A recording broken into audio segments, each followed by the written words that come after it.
जैन साथियों, अपना गुरुकुलम में आप सभी का स्वागत है। झारखंड जीके के आज के सेशन में हम लोग न्यायपालिका को स्टार्ट करने जा रहे हैं। इससे पहले हम लोगों ने झारखंड की कार्यपालिका को पढ़ लिया है, विधायिका को पढ़ लिया और आज हम लोग झारखंड की न्यायपालिका की शुरुआत करने जा रहे हैं और हो सकता है कि आज आपकी न्यायपालिका समाप्त भी हो जाएगी। तो अगर आपने उस दो वीडियो प्लेलिस्ट में जाकर आप देख सकते हैं, वो वीडियो अवेलेबल है। और आप अगर अभी तक आपने इस चैनल को सब्सक्राइब नहीं किया है तो रुक जाइए, पहले वीडियो को पूरा देख लीजिए। अगर अच्छा लगे तो अंत में सब्सक्राइब कर बेल आइकन को प्रेस कर लीजिएगा। आइए हम लोग स्टार्ट करते हैं झारखंड की न्यायपालिका को। अंत तक बने रहिएगा क्योंकि बहुत इंपॉर्टेंट टॉपिक है एग्जाम के पॉइंट ऑफ व्यू से, ठीक है।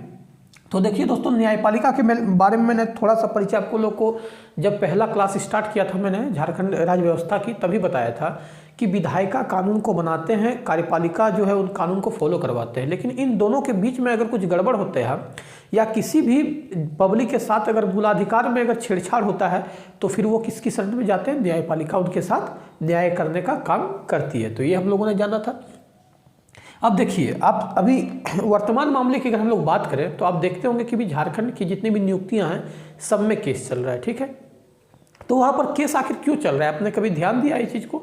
तो ध्यान इसलिए दिया होगा कि विधायिका ने कानून बनाया। रघुवर दास सरकार जब थे मुख्यमंत्री, माननीय रघुवर दास जी, तब आपने देखा होगा उन्होंने एक बनाया था कानून कि उन्होंने क्या किया था कि 11 जिला और 13 जिला का एक ये किया था, ठीक है।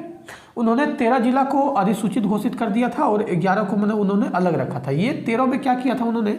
ये 13 में ये कर दिया था कि इसमें झारखंड के ये जो 11 जिले हैं ये भी फॉर्म नहीं भर सकते हैं, लेकिन ये बाकी जो 11 बचे जिले हैं इसमें सभी कोई फॉर्म भर सकते। तो इन्होंने इस तरह से पार्टी बांट दिया था। इन्होंने एक स्थानीय नीति का कानून बनाया था।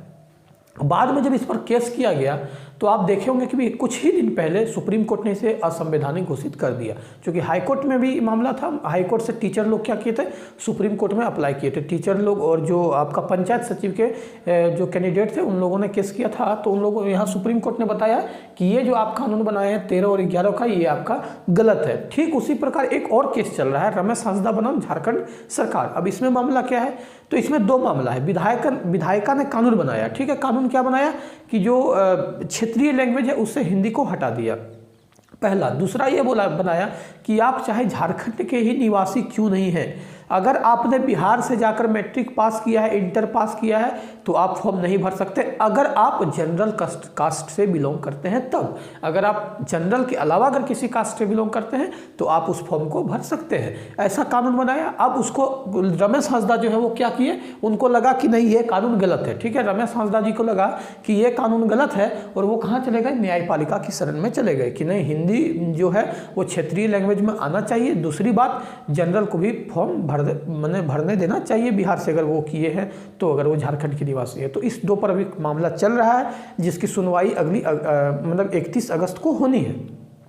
तो आप कुछ समझ पा रहे हैं कि न्यायपालिका का क्या कार्य है, ठीक है। फिर हम लोग थोड़ी सी विस्तृत में भी चर्चा करेंगे बाद में, लेकिन अभी मैं आपको थोड़ा सा परिचय, चूंकि आप एग्जाम्पल के माध्यम से ज़्यादा समझते हैं चीज़ों को, ठीक है। ये होता है दोस्तों, ऐसे पढ़ाई करने से और एक एग्जाम्पल के तौर पर पढ़ने से बहुत ज़्यादा याद रहता है। अब आप कभी नहीं भूलेंगे कि न्यायपालिका का क्या कार्य है, मेरा पूरा विश्वास है। आप समझ चुके हैं कि कार्यपालिका क्या करती है कि अगर विधायिका के द्वारा या कार्यपालिका के द्वारा अगर किसी प्रकार का कोई उल्लंघन उसके मूलाधिकार के साथ होता है तो क्या करता है कि न्यायपालिका के शरण में आप जा सकते हैं। अब हम लोग थोड़ा सा आगे बढ़ते हैं। तो याद रखिएगा कि झारखंड जो उच्च न्यायालय है, हम लोग बात इन झारखंड के सेंस में करेंगे क्योंकि हम लोग झारखंड ही के पढ़ रहे हैं। तो याद रखिएगा कि झारखंड उच्च न्यायालय का जो गठन है, ठीक है दोस्तों, गठन कब किया गया था? तो याद रखिएगा कि इसका गठन झारखंड अलग होने के साथ ही कर दिया गया था, यानी 15 नवंबर 2000 को इसका गठन किया गया था। 15 नवंबर। सभी इंपॉर्टेंट टॉपिक है दोस्तों, जितना मैं बताऊंगा आपको ये सभी एग्जाम के दृष्टिकोण से बहुत ज़्यादा इंपॉर्टेंट होगा। कितना नंबर का? अब दोस्तों यहाँ सबसे इंपॉर्टेंट होता था क्रम। तो याद रखिएगा ये देश का 21वां उच्च न्यायालय था, ठीक है, 21वां उच्च न्यायालय। अब देखिए, ऐसा कोई जरूरी नहीं है कि जो जितने भी उच्च न्यायालय हैं सब में न्यायाधीशों की संख्या एक ही होगा, ऐसा कोई जरूरी नहीं है। वहाँ के कार्य के अनुसार जो है उसकी संख्या होती है। तो वर्तमान में अगर झारखंड की बात किया जाए तो याद रखिएगा जज कितने हैं, जज की संख्या कितनी है दोस्तों? तो 25 है, ठीक है, 25 है। अब इसमें क्या होता है कि एक जो होते हैं वो मुख्य न्यायाधीश होते हैं। एक क्या होते हैं? मुख्य न्यायाधीश, ठीक है। मैं उनकी भी अभी आपको बताऊंगा कि मुख्य न्यायाधीश कौन है भी, न्यायाधीश, ठीक है। और बाकी क्या होते हैं दोस्तों, अन्य न्यायाधीश होते हैं। अगर इस 25 को भी हमें बांट दो दोस्तों, तो अगर आप थोड़ा सा और डिटेल्स अगर जानना चाहते तो याद रख लीजिएगा, कोई दिक्कत नहीं है। 19 जो है दोस्तों वो परमानेंट जज हैं, ठीक है, परमानेंट जज हैं, और 6 जो है वो एडिशनल जज हैं, ठीक है, झारखंड में, याद रखिएगा। ये चीज़ भी अगर आप याद रखिएगा तो बहुत अच्छी बात है, ठीक है। याद रखिएगा क्या दोस्तों कि टोटल नंबर ऑफ जजेस कितना, अगर आपको एग्जाम में दे दिया जाए तो 25। अगर पूछा जाए आपको कि मुख्य न्यायाधीश तो 1, और अगर ऐसे में आकर बांट दिया जाए तो 19 परमानेंट जज और 5 एडिशनल जज, 6 एडिशनल जज, टोटल 25। अब अगर मैं अभी वर्तमान मुख्य न्यायाधीश की बात करूं, ठीक है, वर्तमान में मैं मुख्य न्यायाधीश की बात करूं तो याद रखिएगा डॉक्टर रवि रंजन, ठीक है दोस्तों, डॉक्टर रवि रंजन अभी वर्तमान में मुख्य न्यायाधीश है, डॉक्टर रवि रंजन, ठीक है दोस्तों। ये आपको याद रखना है कि डॉक्टर रवि रंजन भी वर्तमान में झारखंड के मुख्य न्यायाधीश हैं। तो इतना आप पहले याद रखिए, उसके बाद इसका नोट डाउन करिए, फिर हम लोग आगे बढ़ते हैं और आपको एक एक चीज़ की चर्चा डिटेल्स में करते हैं। अब इसका स्क्रीनशॉट ले लीजिए। अब हम लोग आगे बढ़ते हैं दोस्तों और थोड़ा सा डिटेल्स में चर्चा करते हैं। और आपको मैं बताना चाहता हूँ कि याद रखिएगा अनुच्छेद, ठीक है, अनुच्छेद भी बहुत इंपॉर्टेंट है दोस्तों। तो याद रखिएगा अनुच्छेद जो है 231, ठीक है, अनुच्छेद 231 यह कहता है कि प्रत्येक राज्य के लिए एक राज्य जो है उच्च न्यायालय होगा, ठीक है। अनुच्छेद 231 क्या कहता है दोस्तों कि प्रत्येक राज्य के लिए एक उच्च न्यायालय होगा, लेकिन ऐसा कोई जरूरी नहीं है।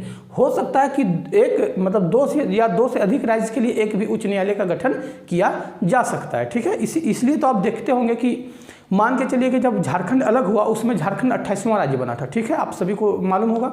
लेकिन झारखंड उच्च न्यायालय का जो क्रमांक था वो 21वां था। तो आप समझ सकते हैं कि 8 जो आखिर ये राज्य हैं कहीं ना कहीं तो मर्ज हुए हैं।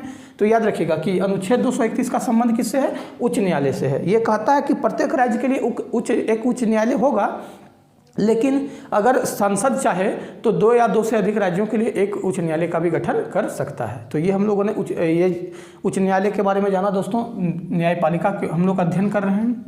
अब हम लोग जानते हैं कि उच्च न्यायालय के जो न्यायाधीश बनने के लिए योग्यताएं क्या क्या होनी चाहिए। तो याद रखिएगा कि 62 वर्ष से कम उम्र होना चाहिए, ठीक है। पहले तो याद रखिएगा कि सबसे इंपॉर्टेंट ये है कि 62 वर्ष से उम्र कम होना चाहिए। अब क्यों ऐसा होना चाहिए, क्योंकि वो 62 साल में रिटायर ही हो जाते हैं, ठीक है।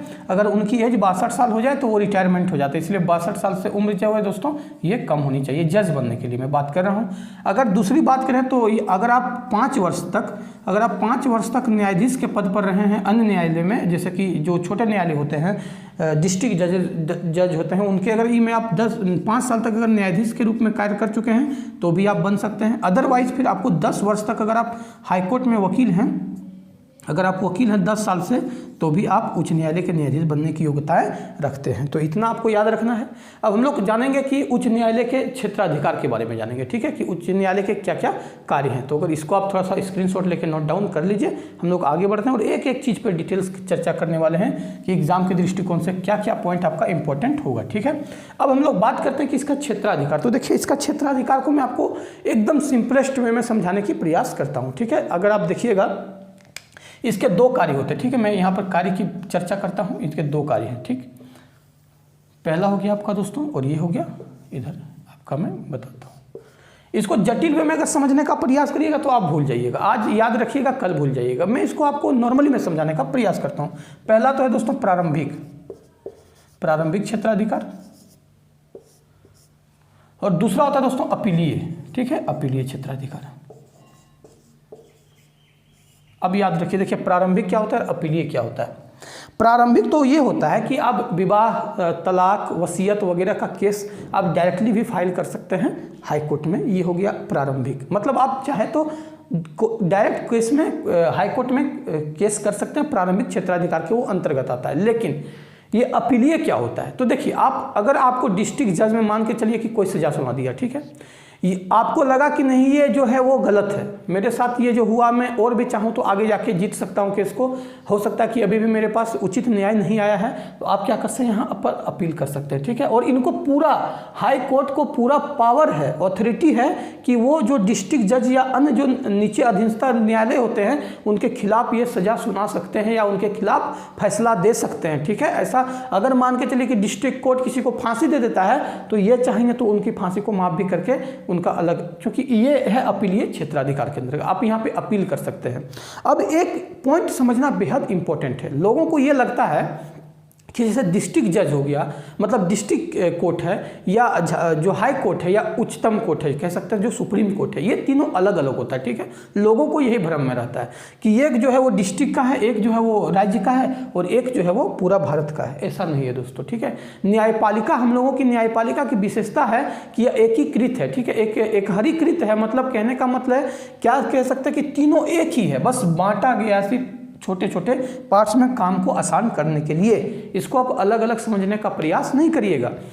दूसरी विशेषता हमारे जो यहाँ न्यायपालिका की, न्यायिक पुनरावलोकन आता है, जुडिशियल रिव्यू। आप क्रिकेट मैच देखते होंगे तो अगर कोई मान के चलिए कि बॉलर विकेट लेता है और वो अपील करता है, मान के चलिए कि बॉलिंग किया और अपील किया, अगर अंपायर आउट दे देता है तो बैट्समैन को अगर ये लगा कि मैं आउट नहीं हूँ, शायद मैं बच सकता हूँ, तो वो क्या करते हैं, रिव्यू के लिए जाते हैं। ठीक है, वो रिव्यू के लिए जाते हैं और फिर वहाँ पर रिव्यू हो जाता है। तो वहाँ पर आप समझिए कि रिव्यू का मतलब क्या होता है। रिव्यू का मतलब होता है पुनरावलोकन करना, अपने दिए गए फैसलों का फिर से पुनरावलोकन करना कि क्या ये जो फैसला दिया गया, हो सकता है अगर बैट्समैन मान लीजिए उससे नाखुश है तो हो सकता है कि अगर ये एक बार देख ले चेक करके, तो वही एक बार देखते होंगे कि वो टीवी स्क्रीन में चेक करते हैं सारे डिटेल्स को और देखते हैं कि नहीं आप अपने जगह पे राइट हैं, आप इससे आउट करार दे दीजिए।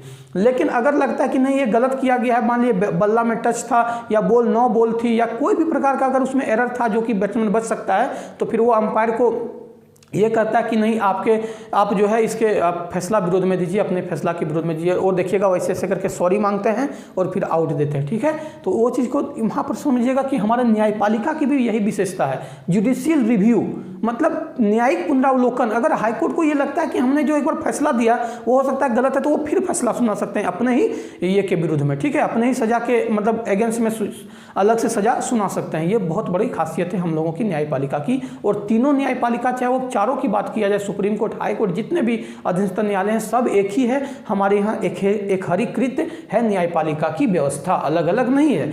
तो आप अपील कर सकते हैं और प्रारंभिक भी आप समझ सके हैं कि जो आप विवाह, तलाक, वसीयत वगैरह का जो केस है वो आप यहाँ पर अपील कर सकते हैं। ठीक है, और फौजदारी मामले में ये क्या कर सकता है, तो फौजदारी मामले में आप अपील कर सकते हैं। जैसे कि अगर मान लीजिए आपको डिस्ट्रिक्ट कोर्ट ने कोई सज़ा दे दिया और लगता है कि नहीं ये सज़ा मेरे लिए गलत हो गया, मैं इसका हकदार नहीं था, तो आप चाहें तो अपील कर सकते हैं। उस पर ये जो है हाई कोर्ट है उस पर रिव्यू करेंगे डिस्ट्रिक्ट कोर्ट का कि क्या इसकी जो द्वारा फैसला सुनाया गया था वो सही है या गलत है। अगर उनको लगेगा कि नहीं गलत है, इसके लिए तो ये सज़ा नहीं होनी चाहिए, फांसी तो नहीं होनी चाहिए, उम्र कैद होनी चाहिए, तो फिर ये क्या करेंगे, उम्र कैद की सज़ा सुना देंगे। तो ऐसा डिस्ट्रिक्ट कोर्ट नहीं कर सकता है कि आपने ये गलत किया, हमने ये फैसला दिया था तो आप ये फैसला कैसे सुना दिए।